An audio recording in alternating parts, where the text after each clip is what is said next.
Hi lovelies, welcome back to my channel. Allow me to show you all a stress-free and detailed way on how to draw your brows this year. So if you've been struggling with how to draw your brows, this is the best video for you.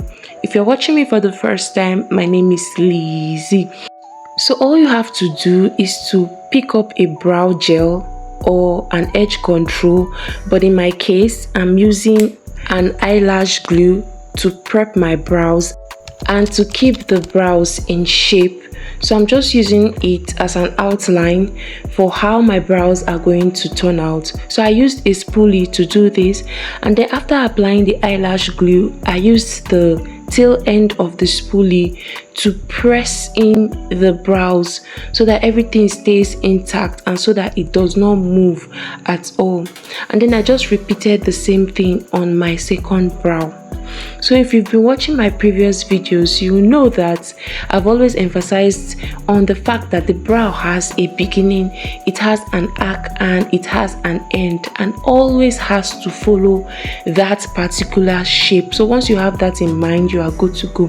So I'm going to use this Bicham Ageless powder to prep the brows also, just so that the brows can be matte, it can be dry. Although this particular eyelash glue that I have used does not leave any form of wet residue, but I'm just following this process just in case you are using an edge control or something that is not matte. So I just apply that on the brows and then brush the excess powder from my brows just so that everything can be matte and it will be easy for me to draw. So this particular video is really detailed and not stress-free. So I went in with my brown Carite eyeliner, and then I used a flat brush to trace the end of my brow. So I connected the arc to the end of the brow. I just went in a very subtle way. Do not be too harsh on your brows when you're doing this, because you still want your brows to look as natural as possible. So I only connected the arc to the end of the brow, because of course I already have hairs at the front of my brow, so I only connected the arc to the end, and this was what it looked like. So I went ahead to repeat the same thing on the second brow. So just connect the arc to the end of your brow, and this is what you're going to have. I wanted my brows to look as natural as possible, and trust me guys, if you follow this method, you are going to be done with your brows in less than 5 minutes, because you are not doing too much drama. You just want your brows to be as natural as possible, and you don't need to do anything exaggerated per se. I went ahead to fill up the areas that I felt were necessary, like the areas that were not too obvious and quite scanty. So I just use thin like strokes to just draw the front of the brow and then towards the inner corner of the brow. Although the brows may not necessarily look like twins, but at least let them look like sisters. I wouldn't even want to say cousins, but let them just look like sisters. Try as much as possible just so that they can look alike, especially from your base. So this was what we had. And then for concealing and highlighting, we're not going to do too much. I went in with this classic concealer, this classic cosmetic concealer for my highlighting, and then for my contouring I went in with my shade of foundation at the inner corner of my brows. And this was how I achieved that.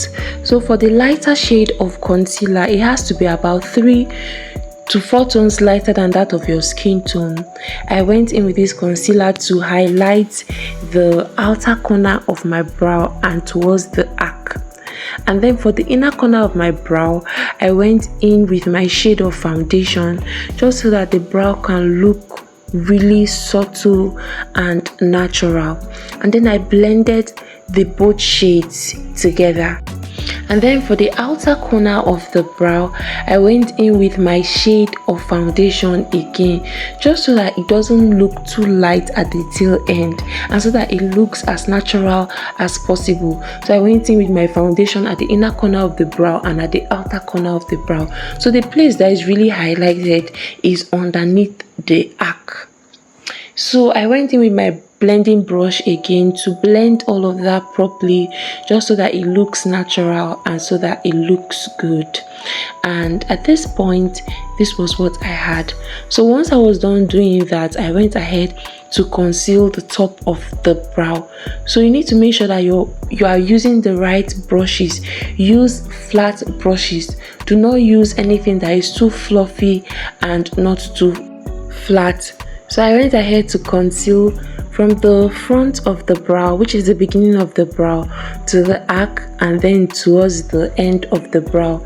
And I used my exact shade of foundation to conceal the top of the brow, just so that when I'm about to do my full makeup, everything is going to sit seamlessly on my face. I do not need to go ahead and start blending so much. I don't need to do that much work when I'm applying foundation or all other products on my face.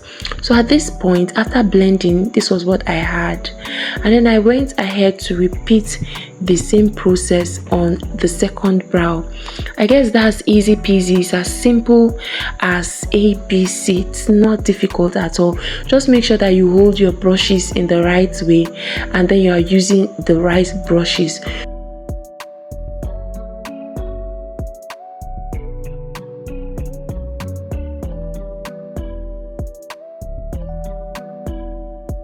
So I repeated the same thing on the second brow, highlighted the arc of my brow, and then the inner corner of my brow I used my shade of foundation, and then for the outer corner of my brow I used my shade of foundation again, just so that everything can look as natural as possible. And then I went ahead to blend everything properly. I know as a beginner it might not really be easy to get this at a go, but there's a saying that goes like this: practice makes perfect. So once you are doing this continuously, you are definitely going to see that you are getting better at it. So keep on practicing. So I repeated the same process at the top of my brow. So it's one thing to draw one brow and another thing to draw the second brow to look like the first brow. So all I did was to keep on comparing the shape of the first brow to the shape of the second brow. At this point I felt like the second brow was still a bit quite, it was still big, so I had to reduce it again. So once you see something is not right, make sure that you go ahead and adjust it, just so that they might not look the same, but let them look similar. Let the difference between the both brows not be too much. So this was when I was comparing, and then I discovered that I had to reduce the end of the brow. So if your brow is curved, if one brow is curved, make sure that the second brow is curved. If you have drawn a straight brow for the first brow, make sure that the second one too is straight. This was just me blending everything just so that it looks good and nice. If you've watched this video to this extent, I hope that you enjoyed what you've seen in this video. If you did, please don't forget to give this video a thumbs up, subscribe, and also turn on your notification button so that each time I post you get a notification and you'll be the first to know. I love you guys so much, and I'll see you all in my next video. Bye.